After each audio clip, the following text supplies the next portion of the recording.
A listener note, this episode contains descriptions of child abuse. Please listen with care. And to protect their privacy, we have changed the names of all children involved in this story.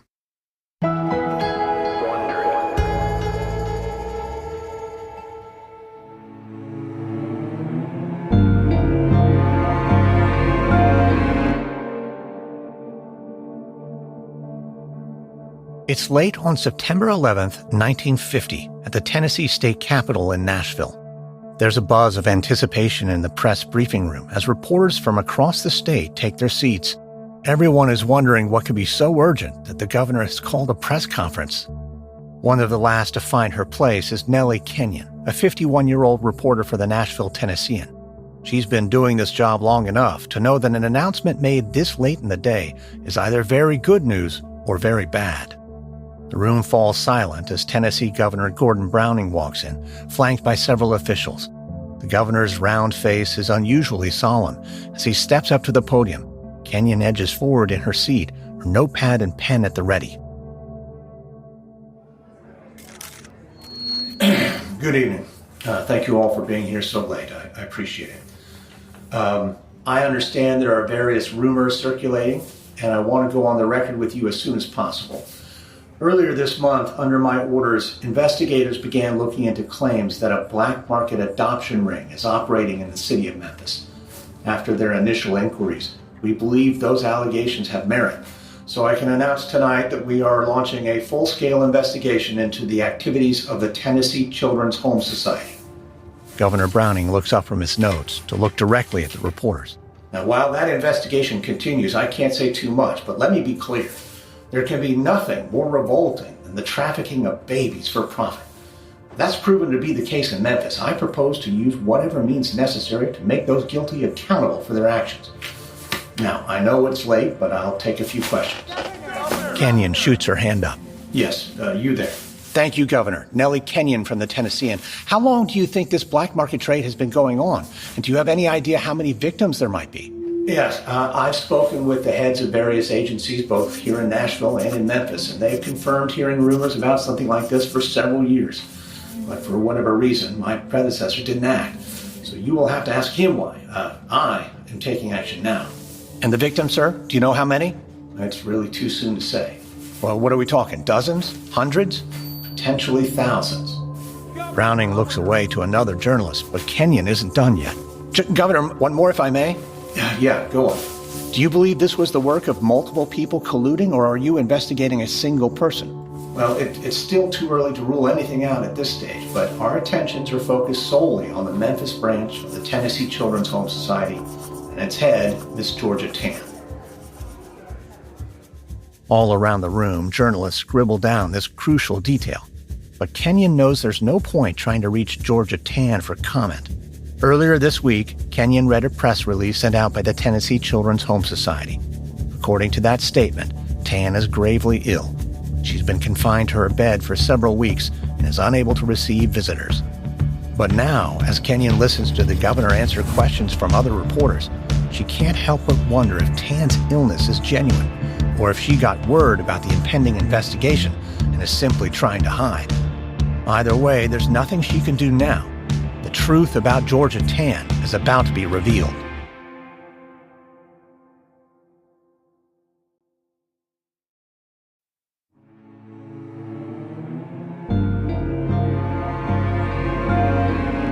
From Wondery, I'm Lindsay Graham, and this is American Scandal.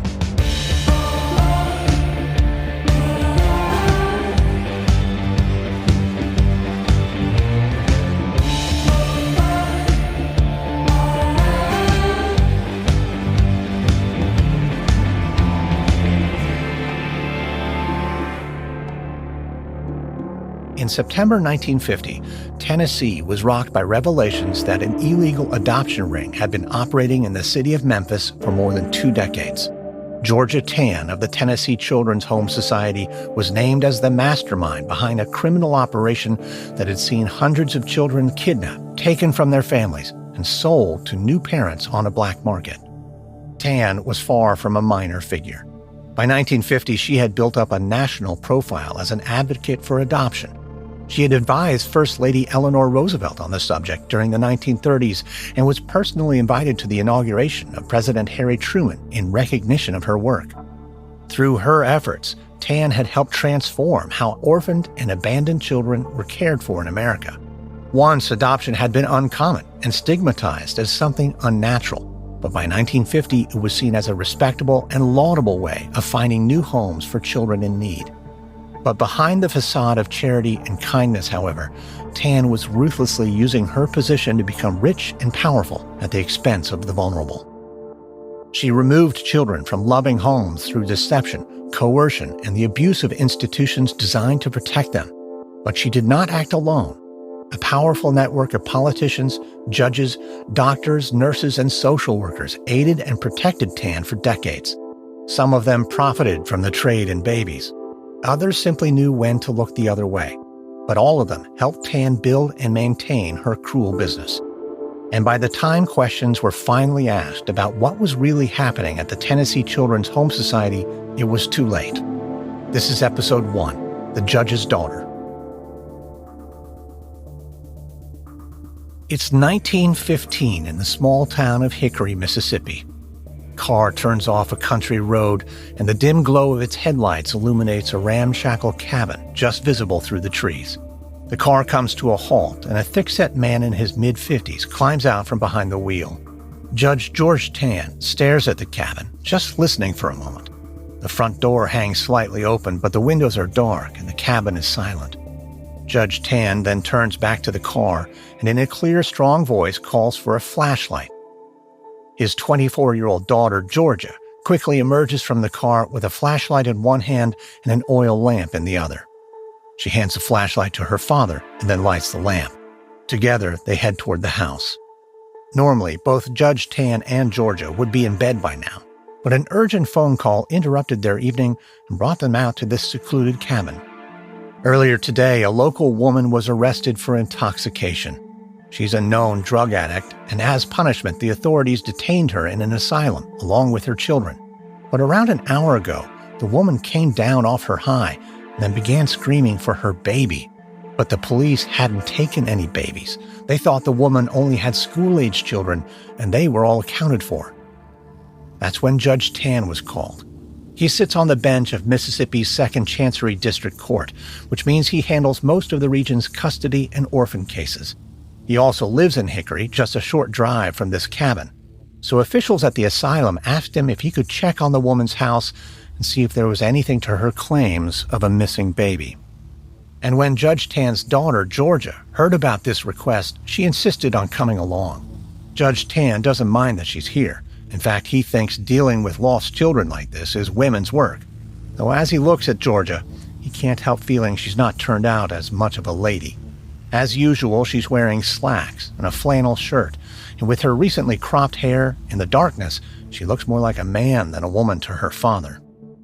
Still, Judge Tann hopes that if they find this baby, some feminine instinct might kick in, and Georgia will know what to do.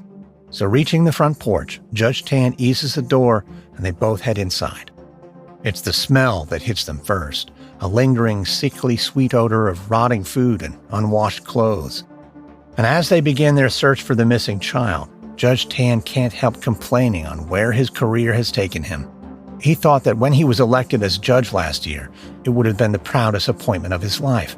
He didn't think that a few months later, he'd be sifting through a filthy shack trying to find a dope fiend's lost baby. Hearing this, Georgia turns, her eyes flashing with anger. She tells her father that he shouldn't talk about an innocent baby that way. But Judge Tann just shakes his head. Georgia is still young. She hasn't seen much of the world yet. From his many years in court, Judge Tann knows that sadly, the apple doesn't fall far from the tree. If there is a missing baby, it doesn't have much hope of growing up better than its mom. But Georgia is insistent. There's no reason to think that just because the mother's life has gone off the rails, that the baby is doomed too. With proper love and care, any child can become a good citizen. Judge Tann rolls his eyes and sighs. Even if that were true, none of this should be his job. There should be police or social workers dealing with this woman and her baby. And there should be a panel of experts that help him decide what to do with all the other children who come through his court. If he sounds harsh, he tells Georgia it's only because he's frustrated.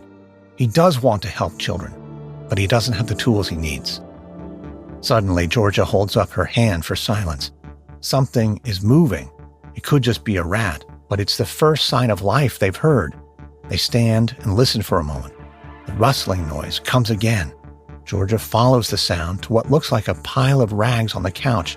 She lifts aside a threadbare blanket to find a tiny infant, kicking its legs and whimpering quietly. Georgia scoops the child up, and she and her father hurry back to the car. The baby is cold and hungry, and the sudden arrival of rescuers has it now screaming out for milk. Judge Tann slides into the driver's seat and starts the engine. Georgia climbs in beside him, rocking the crying baby in her arms. Looking over at his daughter, Judge Tann can't help but smile. Georgia may not be the most ladylike, but it does seem she has a way with children after all. In 1915, the Tanns are one of the most respected families in Newton County. George Tann has been a prominent lawyer in East Mississippi for decades, while his wife can trace her family roots back to frontier times. That pedigree and the Tanns' wealth make them pillars of the community in the small town of Hickory. It's something that the couple's daughter Georgia has been aware of all her life. The expectations and demands of her parents have been stifling at times. Back in 1896, when Georgia was 5, her father sat her down at a piano and told her she would be a concert pianist someday if she worked hard enough. And from that moment on, he made sure that she did. Georgia's childhood was dominated by endless rounds of lessons and practice. But Tann herself would have much preferred being outside, running through the woods, climbing trees, having adventures. But despite her unhappiness, she yearned for her father's approval, and she persisted with piano. When she grew up, she left Hickory to study music at a distinguished college for young women in Virginia. She graduated in 1913 at the age of 22 and returned to Mississippi. She's lived at home ever since and is continuing her music studies. She takes weekly lessons with a professor in the nearby city of Meridian, and she earns a little money by taking on piano students closer to home. But by now, it's obvious even to Judge Tann that his daughter doesn't have the talent to become a professional musician. So Georgia will have to carve out some new career path. To most women her age, the obvious answer would be to get married. But Georgia isn't like most women her age. She doesn't want to get married. Georgia prefers the company of women, and besides, she wants to be like her father and do something she considers more meaningful than become a wife and mother. She arrived back in Hickory just in time to see her father be elected as judge for the first time. She's always taken a great interest in his legal work and now spends hours each day watching him preside over his courtroom. There, she sees how his decisions affect the community and how he has the power to change people's lives in an instant with just the swipe of his pen or the bang of his gavel. That's an intriguing idea for Georgia. And one day, while she's sitting in the courtroom gallery once again, she notices 2 young children, a boy and a girl, sitting alone in the far corner of the room.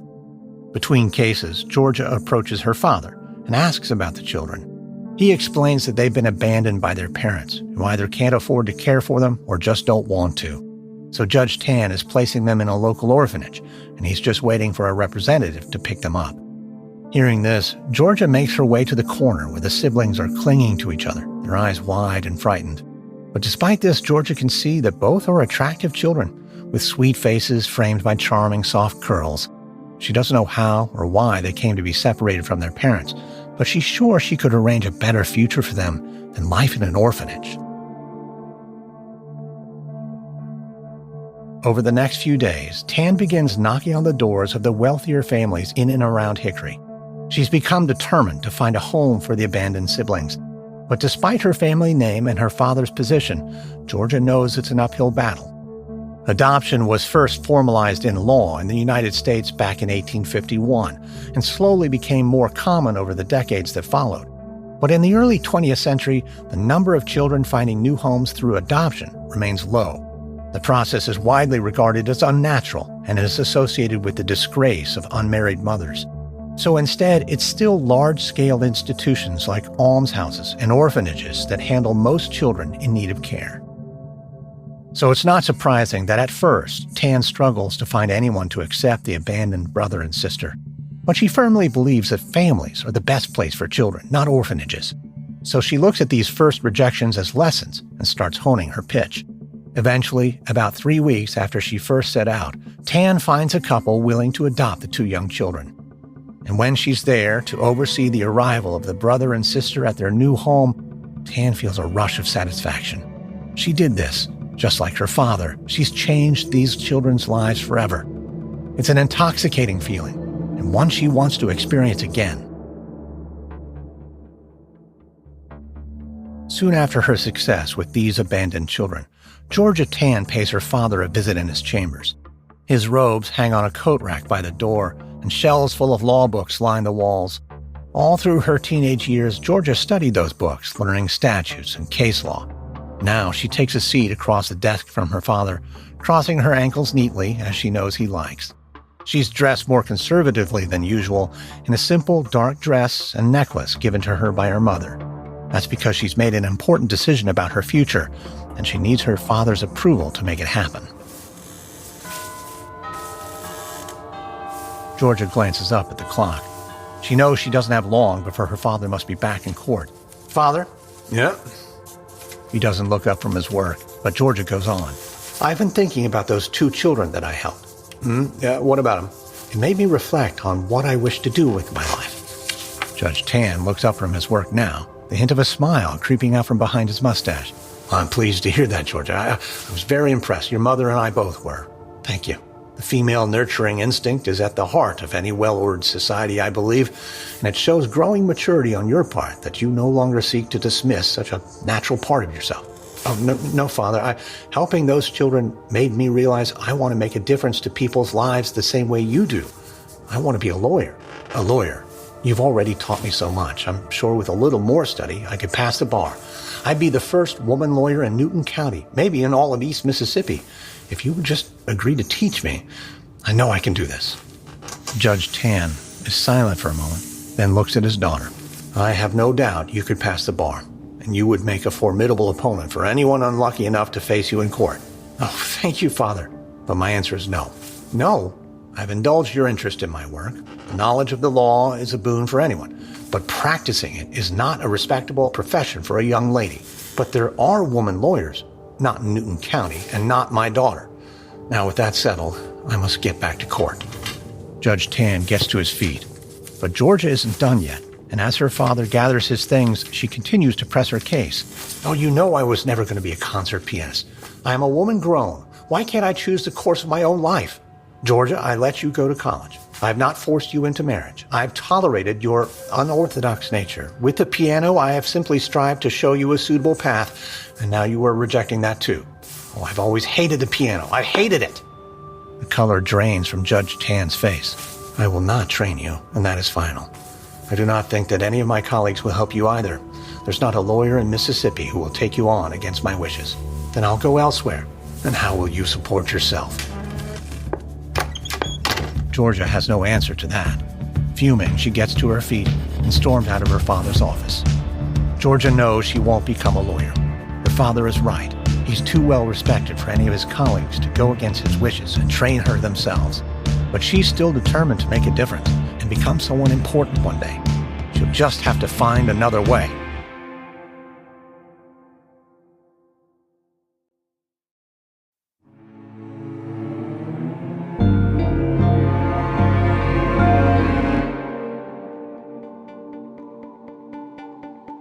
In 1919, 28-year-old Georgia Tann decides it's finally time to strike out on her own.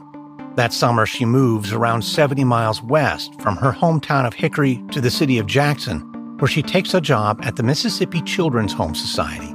This society was founded 7 years earlier in 1912 and is one of the first institutions in the state dedicated to finding new homes for unwanted or neglected children. In her new role, Tann is the supervisor of the Society's receiving home. This is where children are housed until a more permanent situation can be arranged for them. But in many cases, that home is never found. In Jackson, Tann sees entire orphanages full of children she believes would be better off with good families. But to her frustration, few are ever adopted, and she suspects that many of the children she welcomes to the receiving home are likely to remain in institutions for years to come. Tann only works for the Mississippi Children's Home Society for 6 months before moving on. But those 6 months have a profound effect on her, because it's in Jackson that Tann reconnects with someone from her past who changes her life forever. Ann Atwood grew up in Meridian, Mississippi, not far from Tann's hometown of Hickory. Their parents were friends, so the two girls crossed paths several times. Tann is 8 years older than Atwood, so they were never close as children, but when Atwood starts working at the receiving home in Jackson, she and Tann are soon drawn together.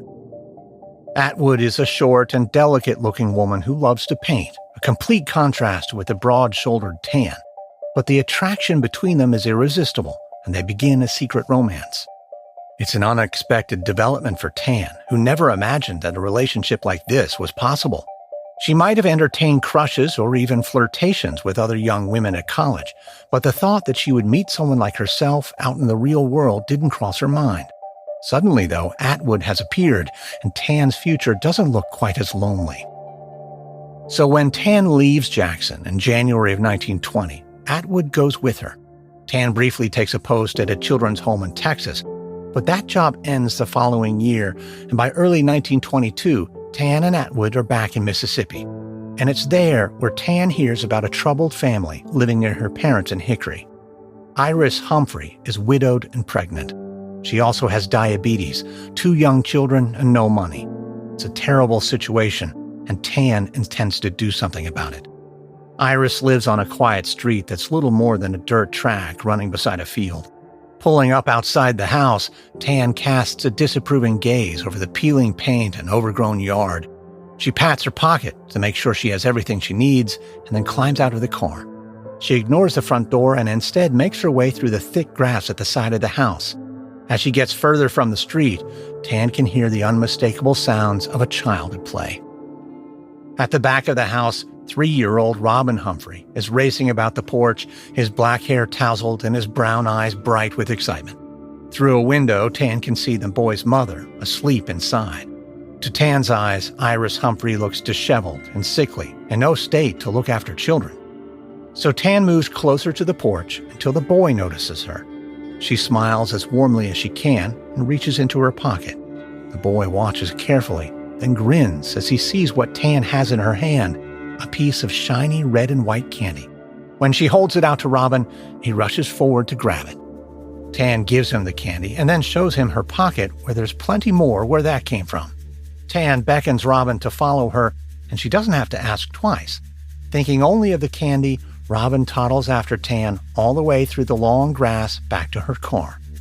There, Tann looks around quickly, making sure no neighbors are watching before she bundles the little boy into the back seat. She tosses a handful of candy into his lap to keep him quiet, and slides behind the wheel. It's taken her less than 5 minutes to kidnap Robin Humphrey from his home, and now it's time for Tann to find him a better one.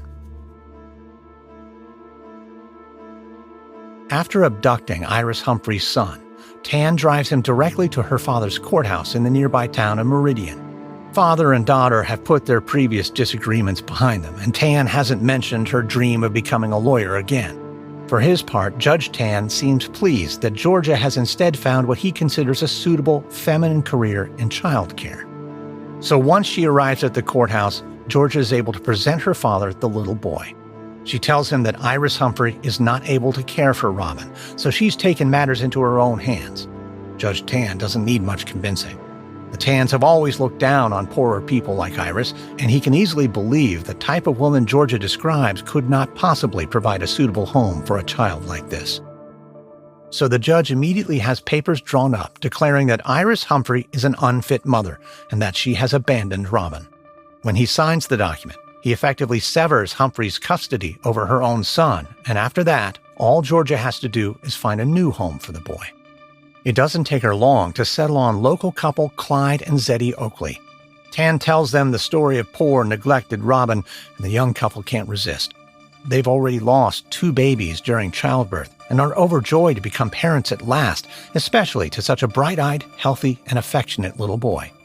Clyde and Zeddy's happiness and the story of Robin's neglectful mother soon inspires the greater Oakley family to make another big decision.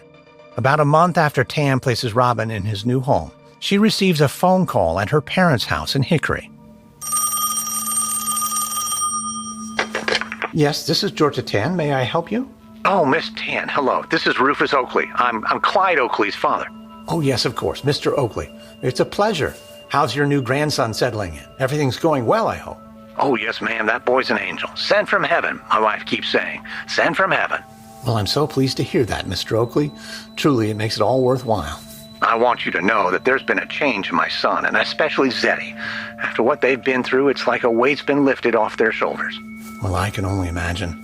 I always thought it was somehow unfair that good, respectable folks like your son and wife struggle to start families while others, well, let's just say some people have no business bringing children into this world at all. Well, that's sort of exactly what's been on my mind, Miss Tann. My wife and I, we got to talking. What Clyde's told us about the boy's mother, the conditions you found him in, it's been sitting heavy on our hearts. Yes, it's a terrible thing when a woman like that is left to care for children all alone. Thank the Lord little Robin landed with Clyde and Zeddy. Not every child gets so lucky. Well, that's the thing exactly. Now, am I right in thinking that Robin has siblings? That's what Clyde tells me. Yes, sir, that's right. He has an older brother, Lester. And how old is Lester? From her experience finding children new homes, Tann knows that the older a child is, the less appealing they seem to prospective parents. So she lies. Oh, he's still young, I think, maybe 5. Right at that age where he's just starting to find his way in the world. And I suppose he must be in need of a home, too. I would have to check, but as far as I know, he's not been placed yet. Well, now, I don't want to overstep, Miss Tann, but me and Nellie, we were thinking, and seems a shame to split him up. My son and his wife can't take another child right now, but we do just fine raising another boy. Well, I dare say you would, Mr. Oakley. But tell me, is Lester as handsome as his brother? As cheerful? Oh, Mr. Oakley, I'm one of those sentimental types who believes all little girls are as pretty as a picture and every little boy is as handsome as they come. Lester's no exception. He's got the sweetest laugh. He loves to play, and he gives the most wonderful hugs. Well, I guess that about settles it. If the good Lord's put this on our hearts, who are we to turn away? That's what I always say, Mr. Oakley. The Lord doesn't make mistakes, you know. If you feel this is right, maybe it's because it is right. Georgia hangs up the phone, a thrill running up her spine. She knows very little about Lester Humphrey, besides the fact that he's at least 6 years old and is still happily in the care of his mother. But if a respectable, financially stable family like the Oakleys is interested in taking him in, then Tann sees no reason why she can't make that happen. After all, she'd only be doing it for the good of the child.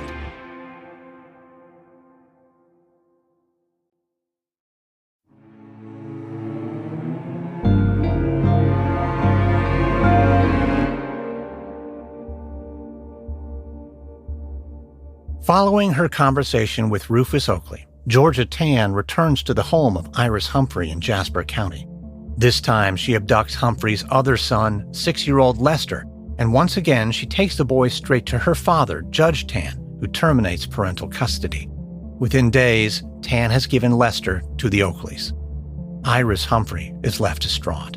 2 of her children have now been kidnapped and given to other families against her will, and when she finds out exactly what's happened, she fights back. Humphrey sues to regain custody, but she's a single mother with limited means. Compared to the upstanding Oakley family, she doesn't stand a chance. In the eyes of the courts, Robin and Lester are better off in their new homes, where they each have 2 parents and no shortage of money. Tann is delighted with the decision of the court. She's achieved her goal of giving the 2 boys a brighter future. But not everyone in Mississippi is as impressed with Tann's actions as she is. With the help from Iris Humphrey's relatives, word spread around Jasper County that Georgia Tann is a child abductor. Not wanting to wear out her welcome and eager to restart her career, Tann decides to leave Mississippi. She spends the next few years traveling around the South, teaching in brief stints. But she doesn't have the patience for bettering children's chances one lesson at a time. She prefers to change their entire lives instead. So when the opportunity comes to return to social work, Tann grabs it. In 1924, she accepts a position at the Tennessee Children's Home Society. She moves to Memphis in early summer and becomes head of the society's aid branch. The pay isn't much. At just $50 a month, it's well below the average income at the time. But Tann can live frugally if she needs to. What's more important is the work. Accompanying Tann on the move to Tennessee is her own growing family. By this stage, Tann has a young child of her own, a daughter, June, who she adopted as an infant during her time in Texas. Then in early 1925, her partner, Ann Atwood, gives birth to a son. She tells friends and family the boy's father is an Army captain, but he plays no role in the child's life, and it's Tann and Atwood who plan to raise him together. So with a family of 4 to support now, Tann knows that she has to make her new job work. She doesn't want to draw the wrong kind of attention like she did in Mississippi, so she'll have to take a more cautious approach. Her employer, the Tennessee Children's Home Society, or TCHS, is a statewide organization dedicated to finding homes for orphaned and abandoned children. When Tann begins working there, the society receives $25,000 in funding from the state. But with so many children in society's care, that money doesn't go far. That's where Tann comes in. It's her job to drum up donations to supplement government funding. But in a town like Memphis, where few residents have much wealth, that's easier said than done. Tann knows that if she's going to convince people to give her their money, she'll need to be smart and carefully adjust her pitch to every prospective donor. And on one day in the spring of 1925, Tann pays a visit to a small accountancy firm in the city's financial district. Tann walks in, and one of the firm's accountants looks up. "Can I help you, ma'am?" "Well, I certainly hope so. My name is Georgia Tann, and I'm here today on behalf of the Tennessee Children's Home Society. We're working to find loving new homes." I know what you do, and I'm not interested in bringing any street urchins into my home." "Oh, sir, that's not why I'm here." Tann takes a seat across from the man. "I was here because I was hoping you could make a donation to our cause." "Ah, but don't my tax dollars already fund your organization?" "Yes, that's true. And why should I fork over even more?" "Well, I can tell you that all donations we receive are put to good use, feeding and clothing the many unfortunate children in our care." "Yeah, but for what? So they can grow up, have worthless kids of their own, start the cycle all over again?" Tann leans forward. "Ah, sir, I see that you and I think similarly. But what I've discovered is these children are not doomed. Whatever the circumstances that led them to needing new homes, when they're with us, they're free of that baggage. They're blank slates, lumps of clay ready to be molded into upstanding members of the community." Tann pauses briefly, studying the accountant's face, and she can tell this isn't working, so she shifts her approach. "But I'll tell you that's not why you should make a donation today. At the moment, the Tennessee Children's Home Society is stretched thin. Yes, we receive government funding, but we operate across multiple cities throughout the state, and with our limited resources, we're only able to arrange so many adoptions. Children we can't find homes for have to be sent to state-run institutions. I'm sure a numbers man like you knows how expensive that can be. Rearing a child is a private affair, not a role for government. So you see, if you want your tax dollars put to better use, I think you do well to consider giving to the TCHS, because the more children we help, the less it costs the taxpayer." The accountant shifts in his seat, looking Tann in the eyes. Then he leans back, tapping his pen on the desk. After a long, quiet moment, he opens his desk drawer and gets out his checkbook. After a few months in Memphis, Georgia Tann decides that she's ready to do more than just raise funds for the Tennessee Children's Home Society. The local branch is only a small and relatively new outfit, but Tann expects that demands on its resources are only going to grow. Whoever's in charge of the TCHS in Memphis could become very influential, and Tann intends that person to be her. But still, if she's to rise from her position as fundraiser, she knows she'll need allies and benefactors. She remembers the way her father rubbed elbows with the right people on his path to becoming a judge back in Mississippi. And with that in mind, Tann befriends influential citizens from all walks of Memphis life. Her position at the TCHS brings her into the orbit of local judges. Her work with children leads her to local women's clubs, and her fundraising efforts introduce her to some of the city's top business owners. Tann carefully cultivates connections with them all, but the people she takes the most interest in are those within the orbit of politician Edward Crump. Known by many simply as Boss, Edward Crump has effectively run Memphis for over a decade. A staunch Democrat, Crump once was mayor of the city, and even now very little goes on in Memphis without his approval. Luckily for Tann, her father is an influential figure in the Democratic Party in Mississippi, so she has a connection she can exploit. She engineers an introduction to Crump and tells him about her work for the TCHS and her hopes for its future. But Crump can recognize Tann's type. She's ambitious and unscrupulous, and he's been in politics long enough to know how to exploit that. If he can help Tann to the top of TCHS, he'll gain another ally who's indebted to him, another ally with an interest in perpetuating his grip on the city. So with the help of Boss Crump and her other influential new friends, Tann starts taking control of the TCHS in Memphis.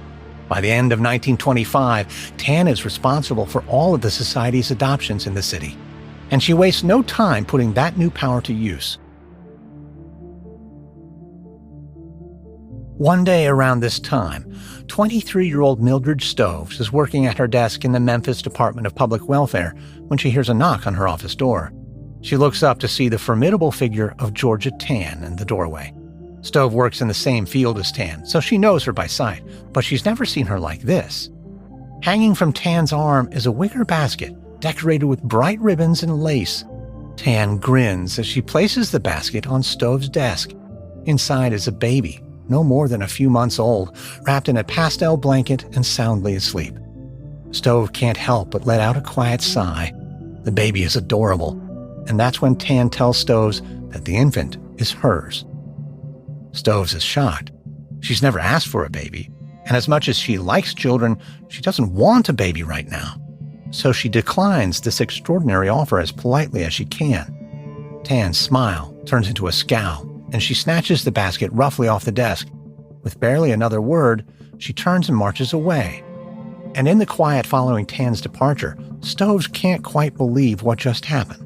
Georgia Tann really intended to just hand her a baby, with no checks on her background or living situation, not even knowing if Stoves wanted a child. Doesn't seem right. Stove wonders if this is the first time Tann has made such an offer like this, and it isn't. But Stoves is one of the few women who's turned down Tann's generosity. Tann has taken a leaf out of Boss Crump's book, identifying those with power and influence she can use, and she's making them indebted to her in the most personal way through their families. In the years to come, these allies will prove invaluable as Georgia Tann tightens her grip on the city of Memphis and its children. She may not have qualified as a lawyer as she once hoped or been elected a judge like her father, but Tann is on her way to becoming something even more powerful. Without any checks or accountability, she will reshape adoption in America. She'll transform the Tennessee Children's Home Society into her own personal kingdom, and she'll turn vulnerable children into products for sale. From Wondery, this is episode 1 of The Woman Who Sold Babies for American Scandal. In our next episode, Georgia Tann turns to the newspapers to promote adoption and find new ways to snatch children from families. If you'd like to learn more about Georgia Tann and the Tennessee Children's Home Society, we recommend the book The Baby Thief by Barbara Bazance Raymond and Babies for Sale by Linda Tollett Austin. This episode contains reenactments and dramatized details, and while in most cases we can't know exactly what was said, all our dramatizations are based on historical research. American Scandal is hosted, edited, and executive produced by me, Lindsay Graham, for Airship. Audio editing by Christian Paraga. Sound design by Gabriel Gould. Supervising sound designer is Matthew Filler. Music by Thrum. This episode is written and researched by Joel Cowan. Fact-checking by Alyssa Jung Perry. Managing producer Emily Burke. Development by Stephanie Jens. Senior producers are Andy Beckerman and Andy Herman. Executive producers are William Simpson for Airship and Jenny Lauer-Beckman, Marshall Louie, and Aaron O'Flaherty for Wondery.